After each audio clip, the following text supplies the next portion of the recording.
Hello and welcome to another edition of the Eternal Journey. I'm now Resolves, and this is TJP Beatdown. With the recent release of the Svetya Orene of the Kosul, I wanted to slam this in another Beatdown deck as basically an additional copy of Stand Together. As you do get to curve out quite nicely in this deck, especially when you've got cards like the Awakened Student, the Hooru Pacifier, and the Knight-Chancellor Siraf, being able to back them up with something like a Svetya and then be able to spend the rest of the game just holding up the Equivocates and Stand Togethers. Seems like you should be able to put your opponent on a quick clock and just end the game nice and quick. I'm also a super fan of Stand Together in this deck because we do have Shelterwing Rider, and although the Stand Together does return the Aegis to the Shelterwing Rider, if it does get popped again, you've at least got a 1/6, which is not an irrelevant body and is excellent on defense. We don't quite have the full playset of Svetya to try out, so just playing a Miser's Reality Warden just to see how that works out for us. Okay, so onto those games.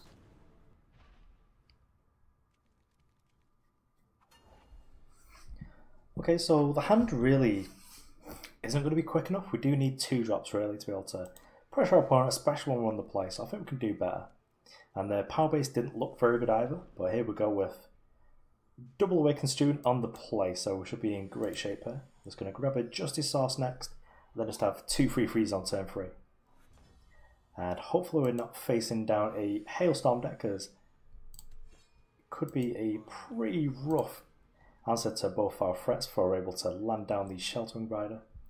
But if we're just playing in some sort of Combrei deck and we're able to vanquish away the first big threat and just keep trucking in for damage,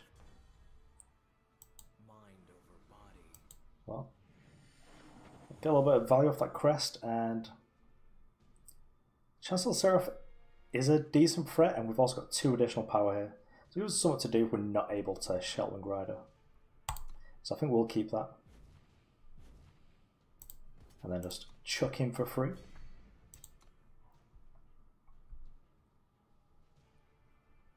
Let's get to be quite clever here and be able to be underneath Vanquish for a turn at least.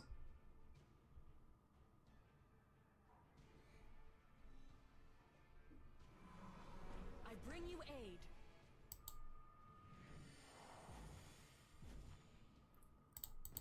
Well, nice and easy. Brings me back to set 1 draft, just getting in there with the Awakened Students. I bring you aid.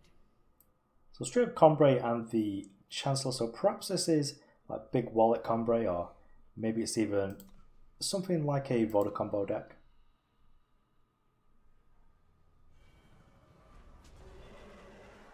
But here we are, we get to sort of have it all here.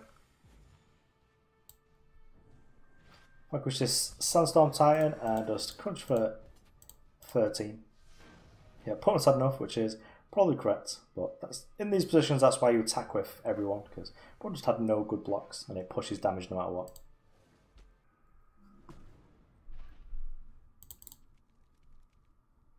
Okay, here we are on the play, and as long as we're able to find an additional power, I really do like this hand.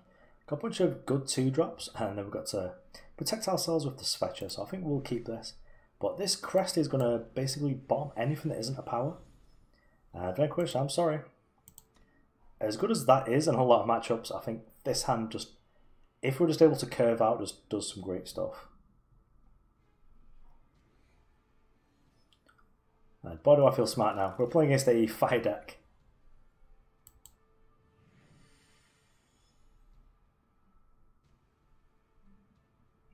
Well, Kothon probably is about as good as a student.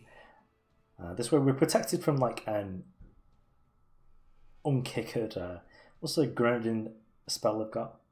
That just deals 2 damage or 4 if they've got one in the void.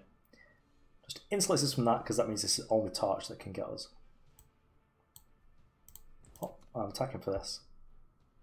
Because this is basically free.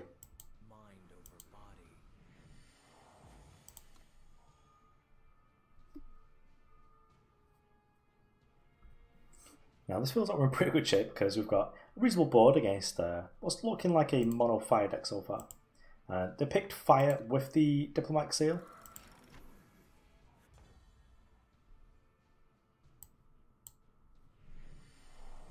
So opponent doesn't get any double blocks here, so I think we'll just for what you have done. Chuck down the Svetya with the excellent voice line. Then we get to attack in here, then next turn. Paul's going to be able to hold up stance together if we need to, or just Svetya again, just chaining them against the deck that's probably going to need to cast some assembly lines or torches just to be able to keep in the game here.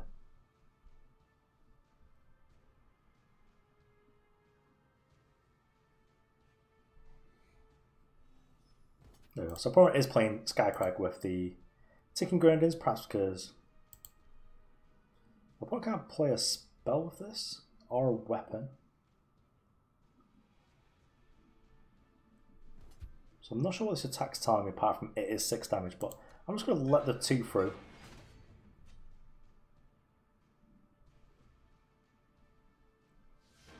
Yep, opponent's given up there. Perhaps the 6 damage was integral to the plan.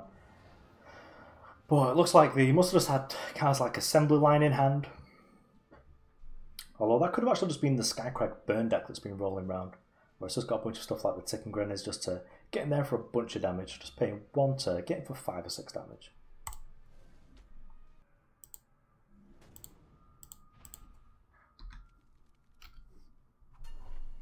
Okay, well, 2 power load of 3 drops and 4 drops. I'm just going to redraw this. I do like this a lot more. We get to Siraf with some like protection and interaction, and then get to make the Svetya as well. I am going to play the Seat of Progress first because that lets us draw and play a one of our 2 drops. Combrei banner, yeah, we'll get that down. Well, basically, you just want to play the time source because you'd have the Empower 2 drop.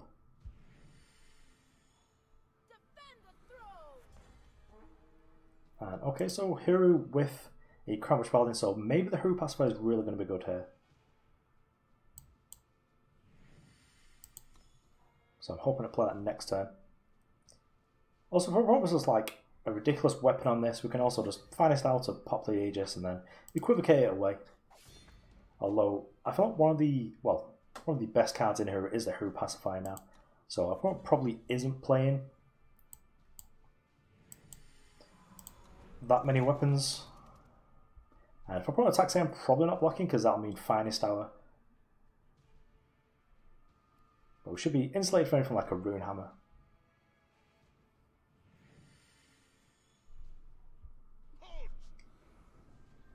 Okay, well the Valkyrie Force means that we would just block there. Here's the Awakened Student. But it is a touch too late. I think we'll just attack here. Well, we can do a lot, but it's very unlikely that's what's going to be happening.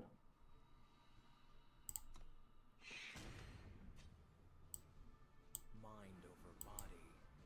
I think we'll just make the 3/3 here and be able to hold up Equivocate. If opponent puts a weapon here, then we can have a Finest Hour on the Awakened Student to protect ourselves from it.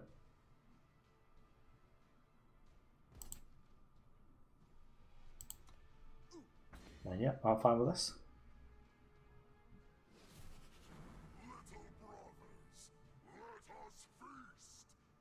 Okay, well this is reasonably expensive to do, because it is going to take 2 spells off us to kill this Jaunt Feast Caller.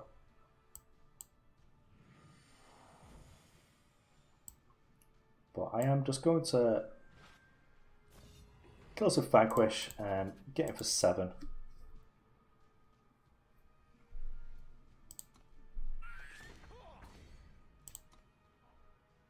Then next turn I think it's the turn where we're going to just play down the Svetya just to protect ourselves from anything like a Vanquish.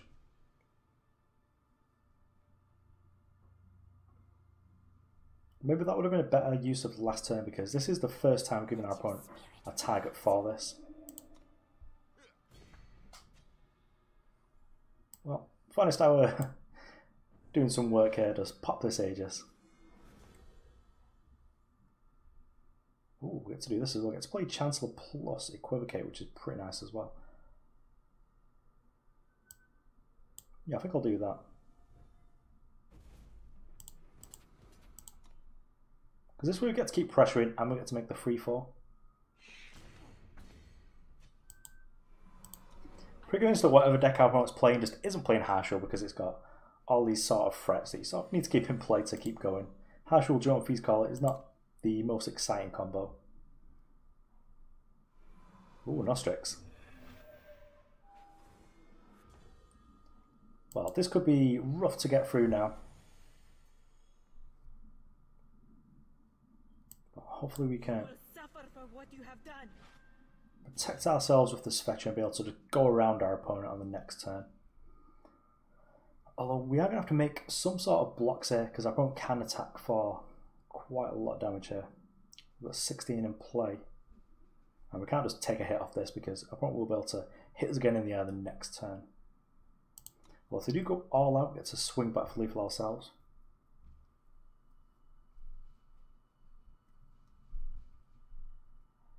The tempest approaches. Okay, well, the Crest isn't exactly what we're looking for. And neither is the 8th power. Though it does let us activate the Knight-Chancellor. I don't think that's exactly what we're looking for. We can't get in here. We just trade our board away, getting no damage. Our opponent gets to kill us. So I think we just have to pass the turn. This was like a spot where Crystallize would have been perfect. Yeah, I think our opponent's got us dead now.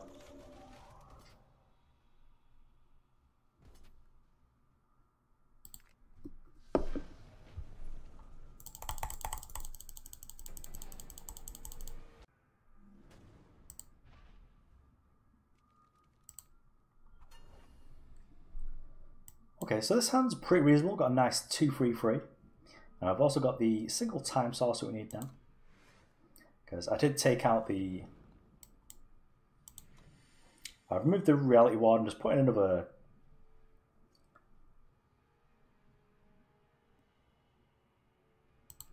Okay, it's a little bit slow here. Oh, yeah. So it looks like Feln. Okay, sweet. So it's going to grab a time source and play out Kothon. Shouldn't be too much at 2 that our opponent can do to be able to interact with this, really.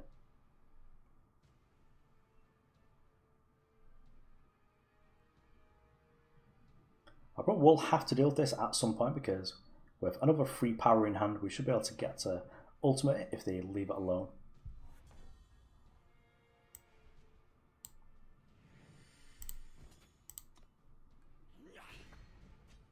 I don't really want to get gobbled up by a hailstorm. So let's just play out the 3-4 instead, because getting 2 for 1 is pretty gross.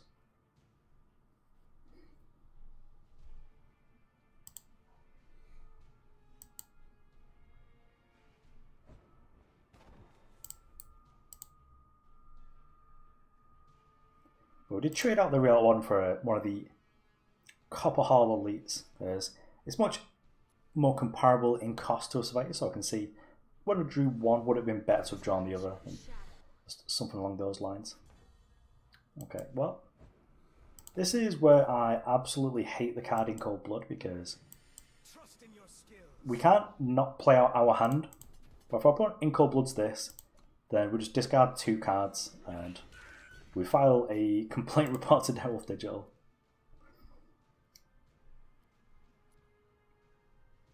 But I'm pretty much hoping that they just go for the Kothon because that'll give us more late game presence if they're just trying to grind us out. As you can also just gobble this up with a... Oh, nice. You can gobble this up with an Annihilator at some point. But for now, we're just chucking in for Vigilante.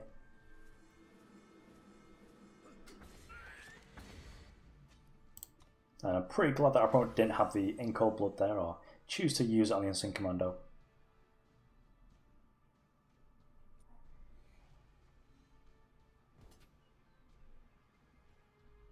Yep, no blocks, you get to gain your 5. Hoping that set 4's got a little more of a boost for the Unseen here.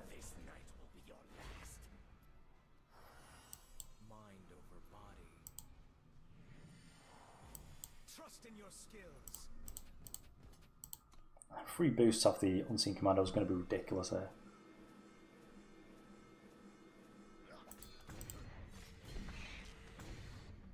Well, if your opponent doesn't interact with you on any meaningful level, then you just get to Goldfish, which is pretty sweet.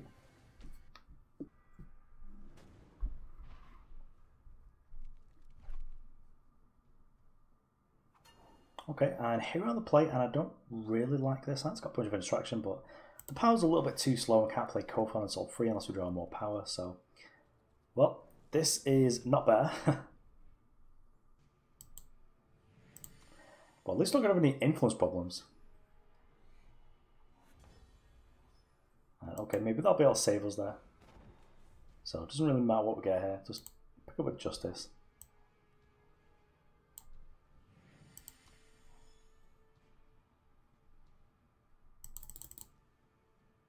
We can Praxis, but I'm not sure which version I'd rather be against here. Like, okay, so it looks like it's potentially tokens because they're playing the Initiate of the Sands. And the big mid-range like Praxis decks have sort of gone above the Initiate of the Sands, so just starting with Trailmaker. Svetya's probably going to be not super exciting in terms of the summon effect here. But hopefully in the late game I'm going to get to draw a bunch of cards. Okay, well we are against like a tokens deck here. Great, this means that at least we can get some value with this Finest Hour.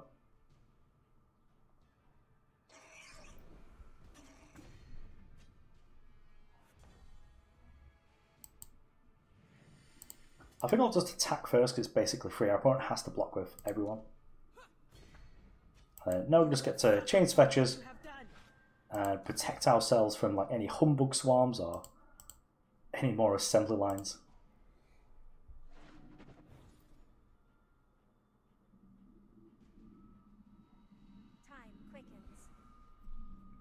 And Obelisk would be generally quite terrible for us if our opponent's able to get that going. You will suffer for what you have done. Now, Scopperhall does have a fast effect here.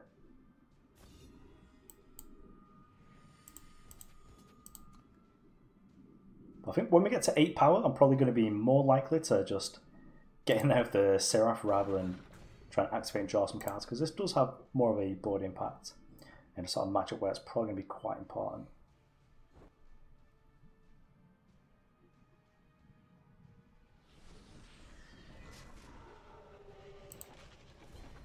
Yep, Heart's good. That's going to be a little bit of a problem, so we do find like a Vanquish here. And Heart of the Vault is a pretty nice inclusion in this token deck just because it gives it a lot more of a bigger game. Safe travels, friend. Okay, well the client crashed there, so I'm not entirely sure what's happened. But I think that we're probably just going to chuck in here. Let's try and turn this Finest Hour into a spell.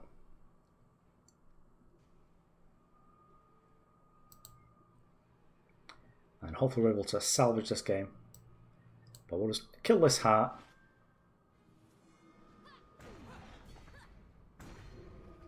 Keep pushing in for damage and just try and survive until we get to 8. Obelisk is super scary here though, especially as our opponent is getting really close to... Well, they have got the double buff now if they want it.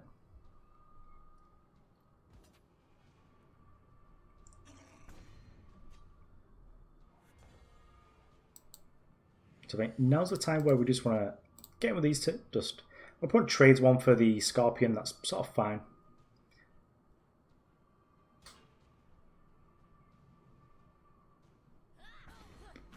But just getting rid of bodies off our opponent's board is where I think the game needs to be right now.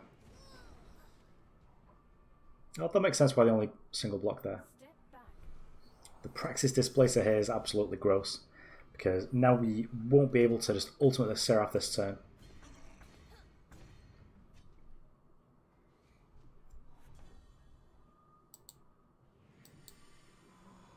Tell me, what do you see? Well, Seal Classic, Break Wind.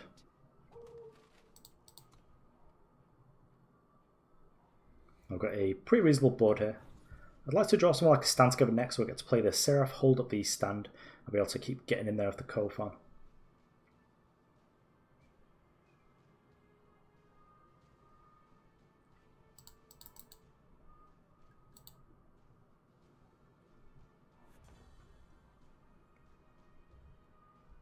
Okay, well, get to attack for free with the Kothon. Probably going to hold back the Alpha now.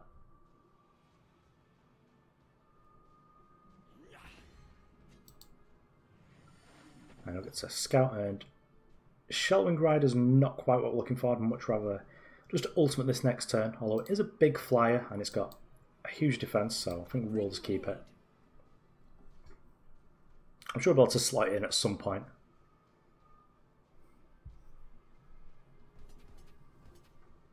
Now this could very well just mean it's a rally coming our way.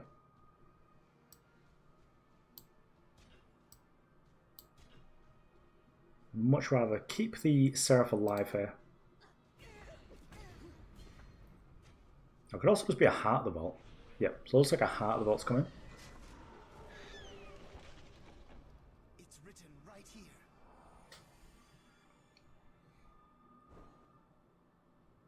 Now, this is a pretty powerful interaction from our opponent here to get to turn. One of the power just into like another body. What? Just the free attack there.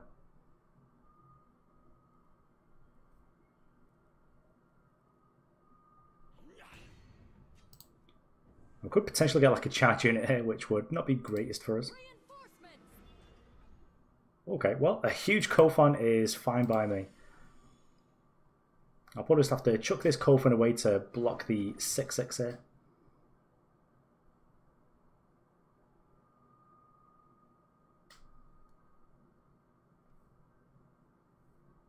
I suppose next turn is just ultimate this Kothon and make this Shelterwing Rider.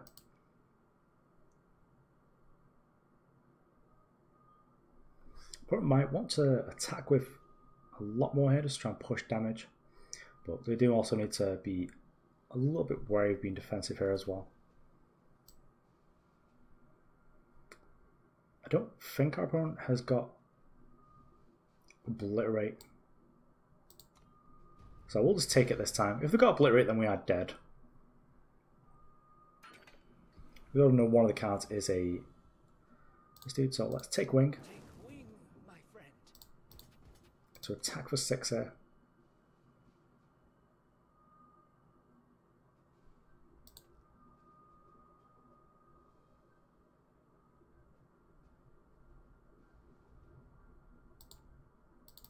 So I must be thinking here on how they're going to be able to win. I think it might just involve not blocking and then just like playing a rally. But hopefully we've just got enough bodies in play here.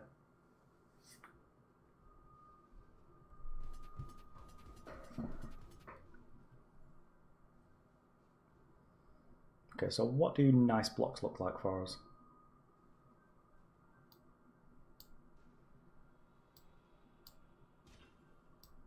The tiny one there.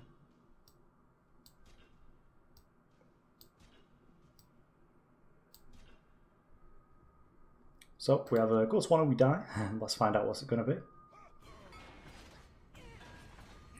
Our opponent does have another Heart of the Vault, then this is pretty bad for us, but I think our opponent could have gotten this result anyway. Yeah, and it's a torch. So a good game there, though we did get a little bit of a corruption in the file halfway through. I'm hoping that's not ruined the video. Okay, so that was TJP Beatdown. I did eventually make the change and add in the Copperhall Elite over the Reality Warden just because it is a little bit cheaper and it's a lot more of a comparative cost with the Svetya Arena of the Kosul. So I can sort of see which spots that it would have been better just to have the complete playset, but as this card didn't release until Wednesday, we're not going to have a full playset till Saturday, and today's my recording day on Friday. I do like this deck, and I think Svetya is pretty sweet. I enjoy as well, it's sort of a one-sided effect as well. So unlike the Hooru Pacifier, who means that you're not able to play weapons in your Flyers deck anymore, in your Hooru Beatdown deck you're still able to play weapons, it's just your opponent you can't play them for that turn. I suppose one of the newest pieces of technology of getting around the Hooru Pacifier is that we're now using the accelerated evolution, as not only does this have a similar impact to a weapon a lot of the time, but it also makes it a lot easier to get a bunch of triggers off the unseen commandos. Though this deck is sweet, the power base does need a little bit of work, but I'm sure that's going to get some great help when in the next set we do get the Hooru Crest. And it seems very much like if your opponent just isn't interacting with you at any level, then your Goldfish with this deck is pretty impressive because the Awakened Student can really just get out of hand. And if you're ever able to land like multiple Unseen Commandos, or even multiple Shelterwing Riders against opponents without any interaction, then you're often able to win any sort of race. Okay, so thanks for watching. I've been That Resolves, and this was TJP Beatdown.